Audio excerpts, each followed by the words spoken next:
अभी मैंने एक डॉक्यूमेंट्री देखी जिसमें कि एक डेयरी फार्म की जो भी क्रूअल रियलिटी थी वो सारी दिखाई गई। तो मैंने वो देखी, ठीक है।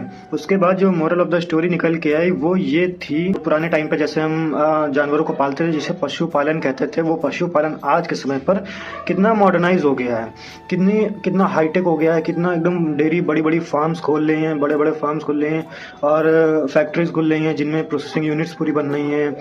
एक जानवर को पालने से लेकर उस बच्चे होने के बाद में जो दूध उत्पादन होता है, उस दूध को प्रोसेस करने तक, और उस दूध के प्रोसेस को किनारे रखो, उस जानवर के जो बच्चे पैदा करने की क्षमता है उससे खत्म होने के बाद उसको बूचड़ खाने तक पहुंचाने की जो एक मॉडर्नाइजेशन हुई हैं, इसी को अगर कायदे से समझें तो आपको नहीं लगता है कि what we are doing with the nature gives back same as it is. जैसा हम नेचर के साथ कर रहे हैं, नेचर भी हमें सेम वैसा ही दे रहा है। अभी मैं आपको विद एग्जांपल समझाने वाला हूँ। देखिए, जैसा कि पहले हम नेचर में क्या गाय भैंस को पालते थे, जानवरों को पालते थे, पशु पालते थे, उसमें बछड़े को थोड़ा बहुत आधे से ज़्यादा फीड करा देते थे और जितना उसको ज़रूरत होती थी फीड कराने के बाद उसमें जो एक्स्ट्रा दूध रहता था वो हम लोग निकाल लेते थे और कंज्यूम करते थे, ठीक।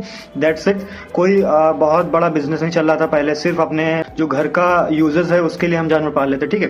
प्रेजेंट टाइम में उसका औद्योगिकीकरण हुआ है, ठीक है। औद्योगिकीकरण में हम जो उसमें मिल्क प्रोडक्शन जबरदस्ती कर रहे हैं, उसमें इतने सारे केमिकल्स, एक बछड़े के होने के बाद से लेकर जब तक दूध देती है गाय, या गाय ही नहीं सभी जानवर की बात है, जब तक वो दूध दे, तो जब तक दूध नहीं देता उसमें हजारों टाइप की दवाइयाँ, केमिकल्स, इंजेक्शन, स्टेरॉइड्स वगैरह वगैरह दिए जाते हैं, उनमें सक्शन पंप्स वगैरह लगा के जबरदस्ती दूध निकाला जाता है। अब देखिए, इसी को अगर ह्यूमंस में लाया जाए तो एक वुमेन के कंसीव करने से लेकर जब तक वो बेबी को जन्म नहीं दे देती तब तक डॉक्टर से हजारों दवाइयाँ, हजारों टीके, हजारों मेडिसिन, हजारों मल्टीविटामिन्स और 50 प्रकार के स्टेरॉइड्स वगैरह सब चलते रहते हैं, ठीक है। इसके बाद जब आप बेबी डिलीवर कर लेते हो उसके बाद भी देखो अब इसमें मॉडर्नाइजेशन क्या हुए हैं कि इसमें भी वुमेन्स के लिए सक्शन पंप्स वगैरह आ रहे हैं आजकल और वो यूज कर रही हैं। और आप अगर समझो कि नहीं ये तो बहुत मॉडर्न वुमेन्स है वो कर रही हैं, नहीं, जो बहुत मॉडर्न लोग हैं ना, उन्हीं का जो अप्रोचमेंट है ये डेयरी फार्म्स को, उन्हीं को बैक मिल रहा है। वो ऐसा शौक में नहीं कर रही हैं, वो मजबूरी में कर रही हैं क्योंकि उनके साथ दिक्कतें हो रही हैं, ठीक है। तो हम जितना छेड़छाड़ प्रकृति के साथ कर रहे हैं, प्रकृति हमें same as it is return करती है और कर रही है, ये मानना पड़ेगा और यही सच्चाई है। So that's the point what I want to tell you.